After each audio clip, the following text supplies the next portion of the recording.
Alô, gênios! Bem-vindo para mais uma aula do canal Química em Casa. Eu sou o professor Hash e hoje nós vamos dar continuidade à aula de pilhas de células galvânicas. Bom, nós vimos na parte 1 desta aula que as pilhas são formadas por reações espontâneas de oxidação e redução que geram corrente elétrica. Mas se eu pegar uma célula galvânica, uma pilha, como é que eu vou saber qual dos dois eletrodos vai oxidar e o qual vai reduzir? O que define qual eletrodo oxida, qual eletrodo reduz?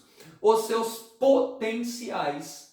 Cada elemento químico tem um certo potencial, ou para oxidar ou para reduzir. Vamos dar um exemplo aqui do nosso dia a dia. Se eu deixar ao relento lá durante alguns meses uma barra de ferro e uma barra de ouro, depois de alguns meses eu vou voltar e eu vou notar o seguinte, que o ferro ele enferrujou. Enferrujar é uma oxidação, então o ferro vai ter oxidado. Já o ouro não. Eu vou deixar lá 3 meses o ouro ao relento e ele não vai enferrujar, né? Não vai oxidar. Por quê? Por causa dos seus potenciais. Então, por comparação, eu já sei que o ferro tem um potencial de oxidação maior que o do ouro. O que quer dizer que o ferro tende a oxidar mais que o ouro. O potencial de oxidação do ouro é muito pequeno, o que significa que dificilmente o ouro oxida. Então, a tendência do ouro é reduzir, ficar reduzido. Já para o ferro, ao contrário. Para o ferro, nós temos um potencial de oxidação alto. O que quer dizer que o ferro oxida com muita facilidade. Então a tendência do ferro é ficar oxidado e não reduzido.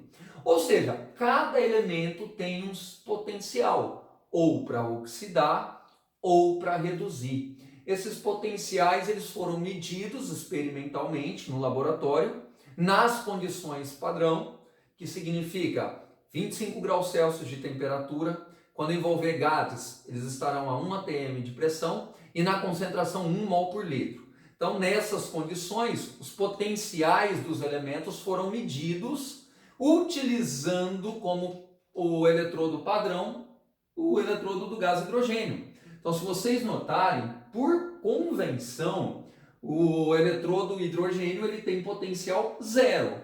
E ele foi o eletrodo padrão para se determinar os potenciais dos demais elementos. Então, os potenciais dos demais elementos foram medidos e colocados em tabelas, igual uma pequena tabela que eu coloquei aqui para vocês, tá? Bom, só que conforme eu tinha falado, nós temos dois potenciais. Nós temos o potencial de oxidação e nós temos o potencial de redução. Então, como eu tenho dois valores de potenciais para cada elemento, por convenção, padronizou-se utilizar os potenciais de redução. Então, daqui para frente, todo o raciocínio da aula vai estar baseado nos potenciais de redução. Mas, para cada elemento desse, eu também tenho um potencial de oxidação. O potencial de oxidação ele tem o mesmo valor que de redução, só que com sinal contrário. Então vamos supor aqui, se o sódio tem potencial padrão de redução de menos 2,71 volts, o seu potencial padrão de oxidação é o mesmo valor que sinal contrário. Então aqui vai ser mais 2,71 volts. E assim por diante, tá? Se o potencial aqui de redução do cobre é mais 0,34 volts, o de oxidação é menos 0,34 volts. Mas é o que eu falei, por padronização, por convenção, utiliza-se o potencial padrão de redução. Ah, mas eu já vi exercício, professor, que ele forneceu o valor do potencial padrão de oxidação no exercício. Se acontecer isso, halogênio, você vai inverter o sinal, tá? Então, se em algum exercício for dado o potencial padrão de oxidação, você vai inverter o seu sinal, que você vai ter o potencial de redução. E siga o raciocínio utilizando o potencial de redução. Isso é uma convenção, tá? Então vamos lá, ó. Coloquei alguns valores de potenciais de redução de alguns elementos aqui conhecidos por nós. Utilizando os valores de potenciais de redução, eu consigo saber em uma célula galvânica qual eletrodo vai tender a oxidar e qual vai tender a reduzir. Ué, é meio óbvio. Por quê? Se eu estou olhando para o potencial de redução, é óbvio que aquele que tiver um maior valor tende a reduzir, enquanto que tiver um menor valor tende a oxidar. Tá? Então a regra é sempre essa. Olhando para os potenciais de redução, os maiores valores têm tendência maiores a reduzir. É eles quem reduzem. Os menores vão ter a tendência então, de oxidar. Serão aqueles que oxidam. Então nessa minha tabelinha, se você ver essa flecha aqui que está em preto, para baixo, indica a tendência que o elemento tem em reduzir. Então conforme eu vou descendo, o potencial de redução vai ficando maior. Potencial de redução maior, maior tendência em reduzir. E se vocês lembrarem, quem reduz é chamado de agente oxidante. Então esses aqui de baixo, que o potencial de redução é maior, a tendência em reduzir é maior, então eles vão ter um maior poder de agente oxidante. Agora, os valores aqui de cima são os menores. Quanto mais eu subo, menor fica. Valores menores do potencial de redução vai fazer com que o elemento tende a oxidar. Então, o poder de oxidação cresce para cima. Quanto menor, mais oxida. E se vocês lembrarem, quem oxida é chamado de agente redutor. Então, esses aqui de cima que têm uma tendência em oxidar maior, eles têm um maior poder de agente redutor. São agentes redutores mais fortes. Beleza? Esses valores, gente, você não precisa decorar. Eles geralmente são fornecidos pelo exercício. Então vamos utilizar agora, para fazer alguns exemplos aqui, para calcular tanto a diferença de potencial de uma pilha, que é a DDP, quanto a equação global, tá? Então, utilizando os valores da tabela, vamos lá. Vamos aprender a determinar o que a gente chama de diferença de potencial. Sempre quando a gente liga dois eletrodos, cada um vai ter o seu potencial de redução. Como os potenciais são diferentes, cria entre eles uma diferença de potencial. Então a gente vai calcular agora essa diferença de potencial, chamada de DDP. É muito fácil calcular a DDP de uma pilha. O cálculo da DDP, que é a diferença de potencial da pilha, ela é calculada pegando o potencial de redução de quem reduz, que é sempre o cátodo, lembra? Reduz cátodo, consoante, consoante, menos o potencial de que oxida, que é o ânodo. Oxida ânodo, vogal, vogal. Lembrando, gente, que essa fórmula ela é usada utilizando potenciais de redução. Então seria o potencial de redução do cátodo menos o potencial de redução do ânodo. Certo? Ou seja, potencial maior menos o menor. De quem reduz menos de quem oxida.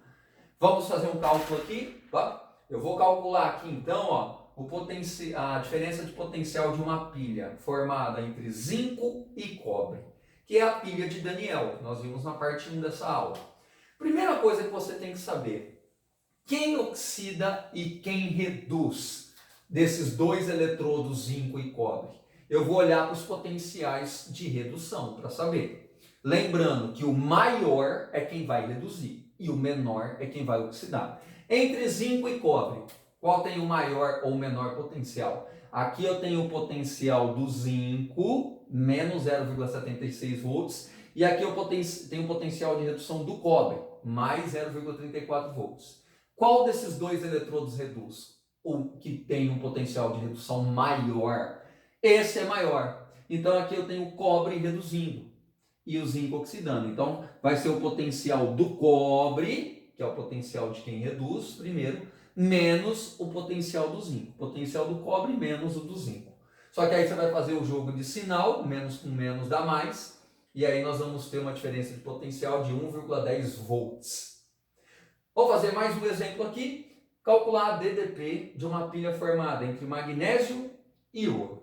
Então a primeira coisa é eu dar uma olhada nos potenciais de redução do magnésio e do ouro. Do magnésio, potencial de redução aqui, menos 2,38 volts.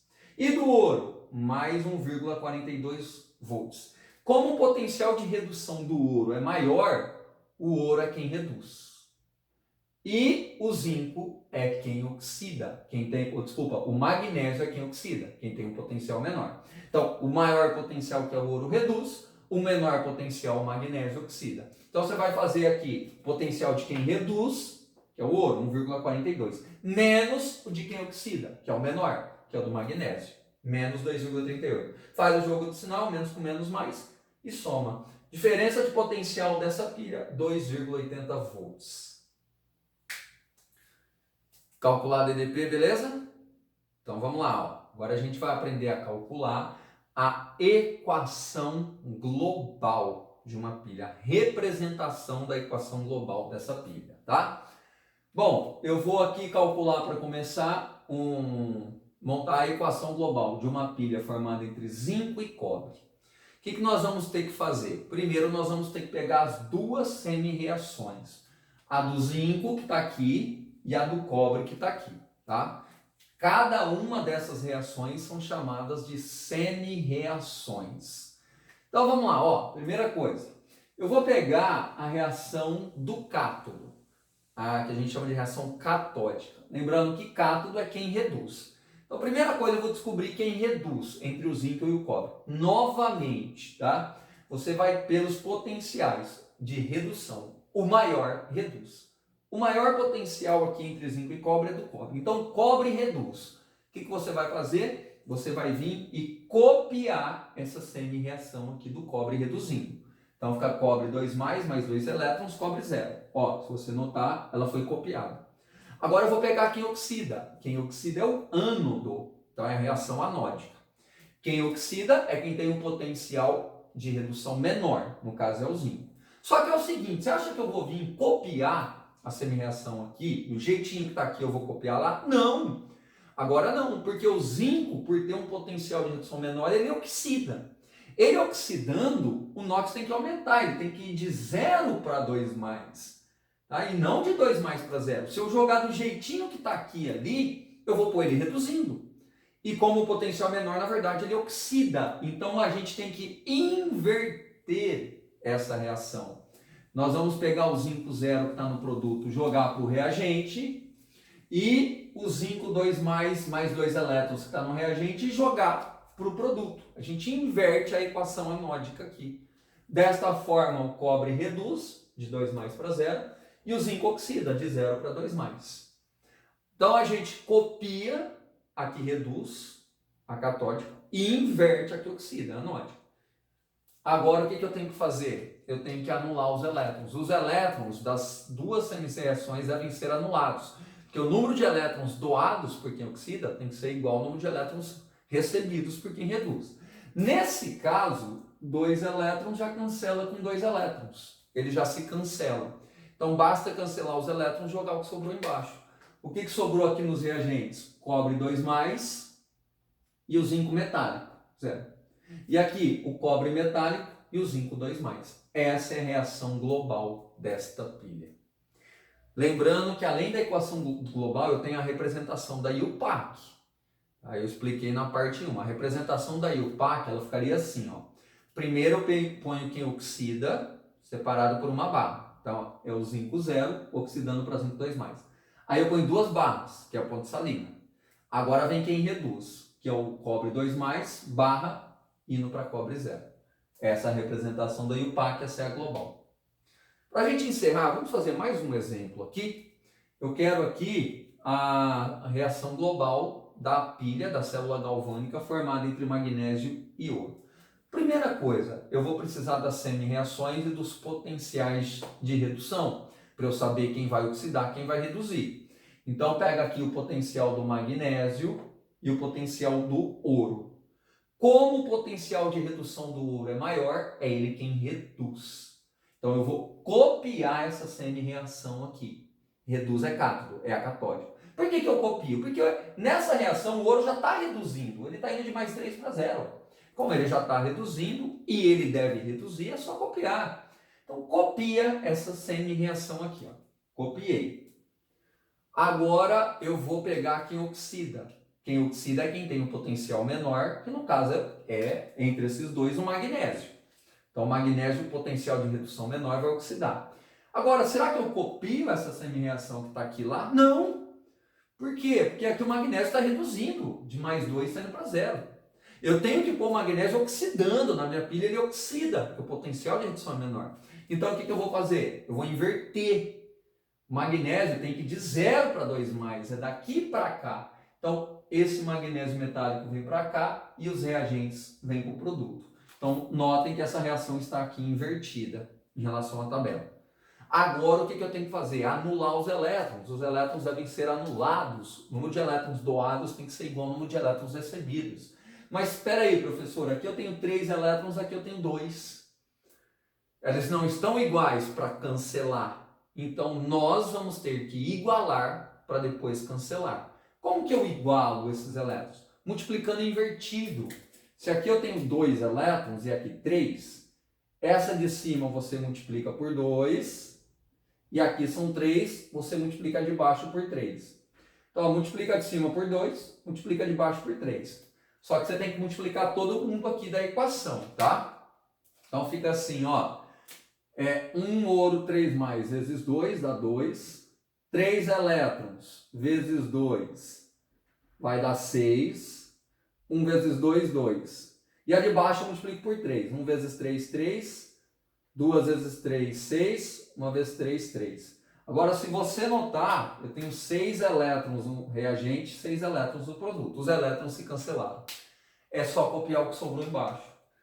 2 ouro 3+, 3 magnésios metálicos. E no produto, 2 ouro metálico, 3 magnésios 2+. Pronto. Essa é a global da pilha. Agora, não se esqueçam que tem a representação do IUPAC. Primeiro quem oxida, depois quem reduz. Quem oxida é o magnésio, que vai de 0 para 2+, separa por uma barra. 2 barras, que é a ponte salina. E aí o ouro, que é quem reduz agora, de +3 para 0, separado por uma barra. Essa é a representação do IUPAC. Essa é a nossa equação global. Pessoal, só para encerrar, nós temos o que a gente chama de metal de sacrifício. Esse metal de sacrifício, ele pode ser utilizado para proteger outros metais contra a oxidação. Então vamos supor que eu tenha um portão de ferro e esse portão começou a enferrujar, a oxidar. Como que eu posso proteger para que a oxidação não ocorra no meu portão, para que ele não estrague? Uma das formas é utilizar um metal de sacrifício. O que seria esse metal de sacrifício? É um metal que se sacrifica no lugar daquele que ele quer proteger. Então, para proteger o ferro, eu vou ter que pôr um metal que vai se sacrificar oxidando no lugar do ferro. Eu quero proteger o meu portão de ferro, o ferro não pode oxidar. Então, a gente utiliza um metal de sacrifício que oxide no lugar dele. Só que, para eu ter um metal que oxide no lugar do ferro que eu quero proteger, esse metal de sacrifício, ele vai ter que ter um potencial menor do que o ferro. Porque um potencial menor indica que ele tende a oxidar mais que o ferro. Tá? Então, quem que eu posso utilizar como metal de sacrifício para o meu portão de ferro? Algum metal que oxide no lugar dele. E para oxidar no lugar dele, esse metal deve ter um potencial menor. Então, qualquer metal que tenha um potencial menor do que o ferro vai ser usado como metal de sacrifício do ferro. Na prática, os metais mais usados são zinco. Veja que o zinco ele tem um potencial menor que o ferro. O zinco oxida no lugar do ferro, deixando o ferro metálico. Ou seja, o zinco se sacrificou oxidando no lugar dele. E o magnésio também, na prática, é muito usado como metal de sacrifício. Se você notar, o potencial do magnésio é bem menor que do ferro. O magnésio tende a oxidar bem mais que o ferro. Então, quando eu coloco o magnésio em contato com o ferro não oxida. Quem vai oxidar é o magnésio, o potencial dele é bem menor. Aí o magnésio se oxida no lugar do ferro, protegendo o ferro. Chamamos o magnésio de metal de sacrifício. Então, para um metal ser utilizado como metal de sacrifício, ele deve ter, para proteger outro metal, ele deve ter um potencial de redução menor do que o metal a ser protegido. Beleza? Bom, espero ter ajudado mais uma vez. Abraço, tchau!